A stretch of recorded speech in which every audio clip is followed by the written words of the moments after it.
இந்த யார் அந்த சார்ங்கிற மேட்டர் எங்க இருந்து வந்தது? பாதிக்கப்பட்ட அந்த பெண் கொடுத்த புகார்ல இருக்கு. சம்மர் ஹாலிடேஸ் வந்தாச்சு, நம்ம ஜிடி ஹாலிடேஸும் வந்தாச்சு. GT holidays, south India's number 1 travel brand. யார் அந்த சார்னு ஒரு நபரே இல்ல, யார் அந்த சார்னே இல்லைன்னு அரசு வழக்கறிஞர் சொல்றாங்க. யார் அந்த சார்னு இல்லைன்னு நம்புறீங்களா? இல்ல, எப்படி நம்ப முடியும்? யார் அவங்க வீட்டு பெட்ரூம்ல உட்கார்ந்து பிரியாணி சாப்பிட்டா, யாரெல்லாம் துணை மேயர் கூட உட்கார்ந்துருக்காரு, ஒரு அமைச்சர் உட்கார்ந்து சாப்பிட்டு இருக்காரு, தொடர்ந்த நிகழ்ச்சிகள் அந்த நபர் அந்த அமைச்சரை வச்சு நடத்தியிருக்காரு. இதையெல்லாம் பாக்குறப்போ அந்த குறிப்பிட்ட அமைச்சருக்கும் இவருக்கும் அந்த ஞானசேகரனுக்கும் நெருங்கிய தொடர்பு இருக்கிறது தெரியுது. இதெல்லாம் பெண்களுக்கு எதிரான வன்புணர்வு. இந்த மாதிரி அதுவும் ஒரு பொது இடத்துல அண்ணா யூனிவர்சிட்டி மாதிரி ஒரு பல்கலைக்கழகத்துக்குள்ள வரம்பு மீறி காம்பவுண்ட் வால்ல தாண்டி உள்ள போய் ஒரு பெண்ணை இப்படி பண்றதெல்லாம் இது ஏற்றுக்கொள்ளவே முடியாது. ஒரு மனித நாகரிகத்திற்கு அப்பாற்பட்ட ஒரு விஷயம். இவ்வளவு தைரியம் இருந்தா, மெட்ராஸ் பாஷையில ஒண்ணு சொல்லுவாங்க, தெனாவிட்டு. அப்படி ஒரு என்ன தெனாவிட்டு இருந்தா அந்த அப்படி சொல்லியிருப்பாங்க. அந்த பெண்ணுடைய அத்தனை விவரமும் வெளியில வந்திருக்கு. கேட்டா மத்திய அரசு போர்ட்டல்ல இருந்து வந்திருக்கு, மத்திய அரசாங்கம் சம்பந்தப்பட்டது, எங்களுக்கு இல்ல. எப்படி அவங்க எதுக்கு மத்திய அரசு எதுக்கு இதை வெளியிட போகுது? மத்திய அரசு இல்லையா இது வெளியிட்டது? நிச்சயமாக நம்ம காவல்துறைக்குள்ள இருக்கிற உள்ளூர்ல இருக்கிற யாராவது இருக்கணும், இல்ல திமுக சம்பந்தப்பட்ட நிர்வாகிகளா இருக்கணும்.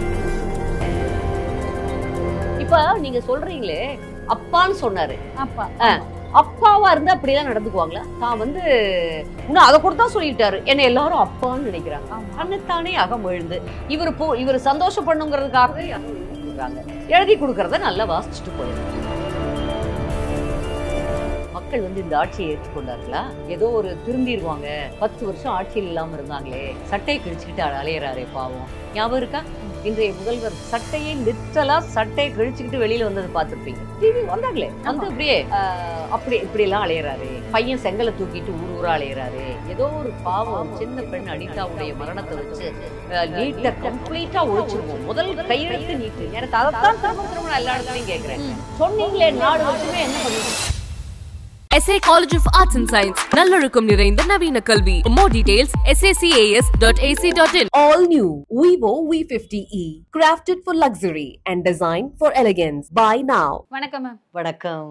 எப்படி இருக்கீங்க? ரொம்ப நல்லா இருக்கேன். நீங்க எப்படி இருக்கீங்க? நல்லா இருக்கேன். உங்களோட வணக்கம் அதை கேட்கறதுக்காகவே வணக்கம் சொல்லி ஸ்டார்ட் பண்ண வேண்டியதா இருக்கு.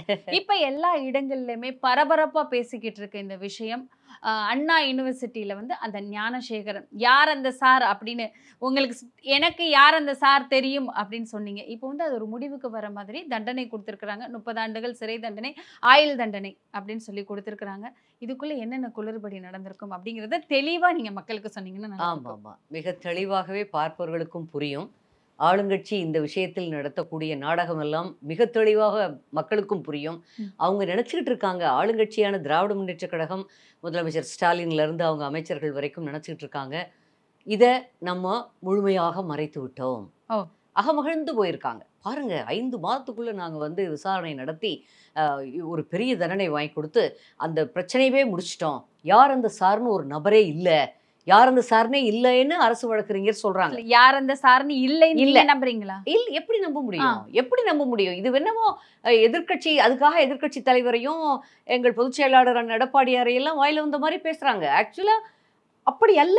இந்த யார் அந்த சார்ங்கிற மேட்டர் எங்க இருந்து வந்தது? பாதிக்கப்பட்ட அந்த பெண் கொடுத்த புகார்ல இருக்கு, அந்த பெண்ணுடைய வாக்குமூலத்துல இருக்கு. அதுல இருந்துதான் எல்லா மீடியாவிலையும், அத்தனை சமூக ஊடகங்கள்லையும், தொலைக்காட்சிகள்லையும், பத்திரிகைகள்லையும் அதை பத்தி போட்டாங்க.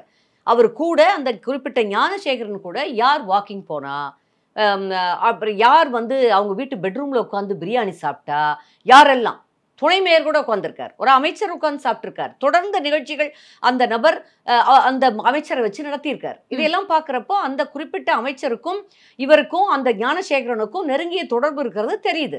அப்ப யாருக்காக இருக்கும்னு எல்லாருனாலையும் அனுமானிக்க முடியுது. அப்படி இருக்கிறப்போ தங்களுக்கு வேண்டியவர்களை, தங்கள் நிர்வாகிகளை வழக்கம் போல திராவிட முன்னேற்ற கழகம் அப்படியே காப்பாற்ற முயல்கிறது.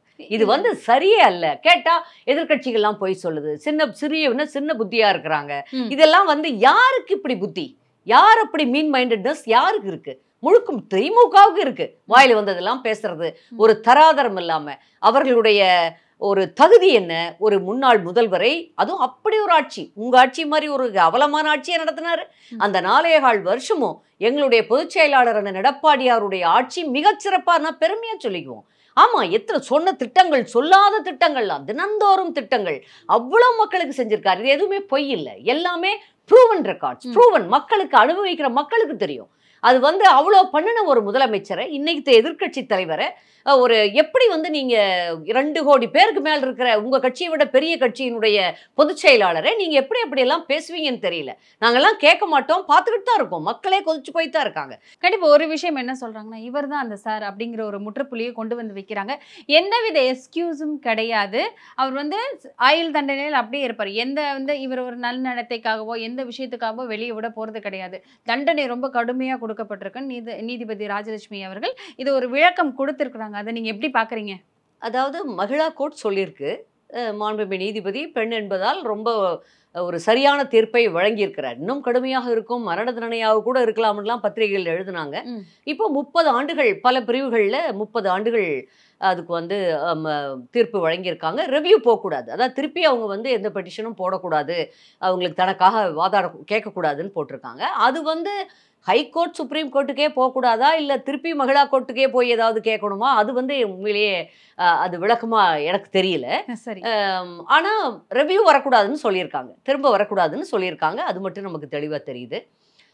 ஆனா இந்த தண்டனை கடுமையான 30 ஆண்டுகள் இவ்வளவு பெரிய தவறை செய்த ஒரு நபரை உள்ள வைக்கிறதுங்கிறது பாராட்டப்படும். ஏன்னா அப்பதான் பாராட்டணும். ஏன்னா பின்னாடி இப்படி ஒரு தவறு செய்யக்கூடியவர்களுக்கு அது ஒரு பெரிய பாடமா இருக்கும். தண்டனைகள் கடுமையா இருக்கும் பொழுது, இதெல்லாம் கடுமையான குற்றம், இதெல்லாம் பெண்களுக்கு எதிரான வன்புணர்வு, இந்த மாதிரி அதுவும் ஒரு பொது இடத்துல அண்ணா யூனிவர்சிட்டி மாதிரி ஒரு பல்கலைக்கழகத்துக்குள்ள வரம்பு மீறி காம்பவுண்ட் வாலில் தாண்டி உள்ள போய் ஒரு பெண்ணை இப்படி பண்றதெல்லாம் இது ஏற்றுக்கொள்ளவே முடியாது. ஒரு மனித நாகரிகத்திற்கு அப்பாற்பட்ட ஒரு விஷயம். அதுல இன்னும் நான் சொல்றவங்களுக்குலாம் அந்த சாருக்கெல்லாம் வேற நீ அட்ஜஸ்ட் பண்ணி இருக்கணும்லாம் கேட்டதையெல்லாம் விடவே முடியாது. எவ்வளவு தைரியம் இருந்தா, மெட்ராஸ் பாஷையில ஒன்று சொல்லுவாங்க தெனாவிட்டு, அப்படி ஒரு என்ன தெனாவிட்டு இருந்தா அந்த அப்படி சொல்லியிருப்பான். சொல்லியிருக்காரு அந்த பொண்ணு. இவங்கெல்லாம் இல்லைன்னு சொன்னோடனே மறுமுறையும் அந்த பொண்ணு இல்லை சொன்னாங்க அப்படிங்கிறத கிளாரிஃபை பண்ணியிருக்கா, மிக தெளிவா சொல்லியிருக்கு. இப்ப போய் இல்லை என்னமோ அதிமுக தான் அப்படி எல்லாம் சொல்லுது, பெண்கள் வெளியில வரக்கூடாது படிக்கிறதுக்காகன்னு அதிமுக பண்ணுதுன்னு இப்படி ஒரு மாபெரும் படிய பொதுச் செயலாளர், எங்க பொதுச் செயலாளர் சொன்னார்கள் சொல்றதெல்லாம் அட்ராஷியஸ். இதை வந்து நம்ம எப்படி பார்க்கறது?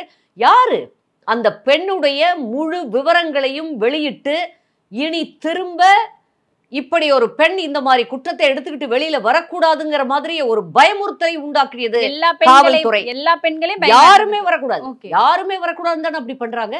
அந்த பெண்ணுடைய அத்தனை விவரமும் வெளியில வந்திருக்கே, கேட்டா மத்திய அரசு போர்ட்டல்ல இருந்து வந்திருக்கு, மத்திய அரசாங்கத்து சம்பந்தப்பட்டது, எங்களுக்கு இல்ல. எப்படி வந்து அவங்க எதுக்கு, மத்திய அரசு எதுக்கு இது வெளியிட போகுது?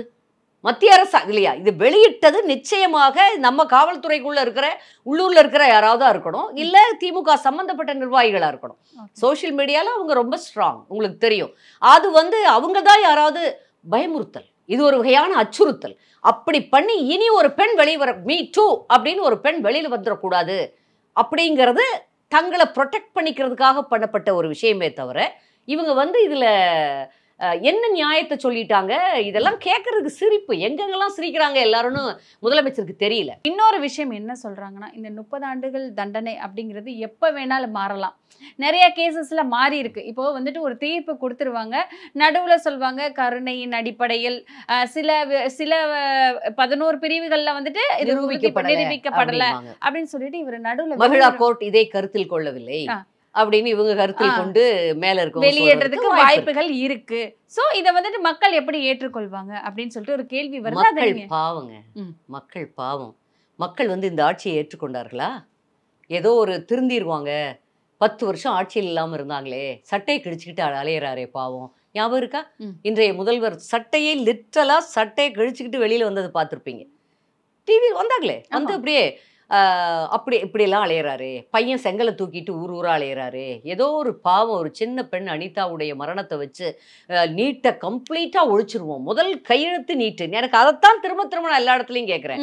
சொன்னீங்களே 4 வருஷமே என்ன பண்ணிட்டு இருக்கிறீங்க? 4 வருஷமா அதை பத்தி என்ன முயற்சி எடுத்தீங்க? என்ன பண்ணிட்டு இருக்கீங்க? நல்லா தெரியும் உங்களுக்கு.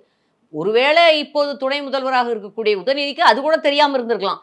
நம்ம மாநில அரசு அதிகாரத்திலேயே இல்ல, அது இருந்திருந்தா நாங்க பண்ணாம, எங்க ஆட்சியில அண்ணன் எடப்பாடியார் பண்ணாம இருந்திருப்பாரா? அதுக்குத்தானே 7.5% உள் இடஒதுக்கீடு கொண்டு வந்தாரு. வேற வழி இல்ல. இது அரசு இந்த கிராமப்புற மாணவர்களுக்கு ஒரு ஊக்கமா இருக்கட்டும்னு சொல்லித்தான் அந்த 7.5% உள் இடஒதுக்கீடு கொண்டு வந்தது. அதனாலதான் நீ கிட்டத்தட்ட 4000 கிட்டத்தட்ட 4000 பேர் இன்னைக்கு பல் மருத்துவர்களாகவும் ஆயிருக்காங்க, படிச்சுட்டு இருக்காங்க. அதெல்லாம் அண்ணன் எடப்பாடியார் எங்கள் பொதுச் செயலாளர் செஞ்சது. இப்படி எதுவுமே சொல்றதுக்கான எந்த திட்டமாவது முதலமைச்சர் செஞ்சிருக்காரு? டெய்லி கலர்ஃபுல் விளம்பரங்கள், பெரிய பெரிய போஸ்டர்ஸ், அப்படியே ஒரு ஷூட்டிங், அப்படியே ஒரு ஹேர் ஸ்டைல், அப்படியே ஒரு ட்ரெஸ், என்ன நடத்திட்டு இருக்கீங்க நீங்க? இவர்களுக்கு தொழிலே சினிமா இதுதான்.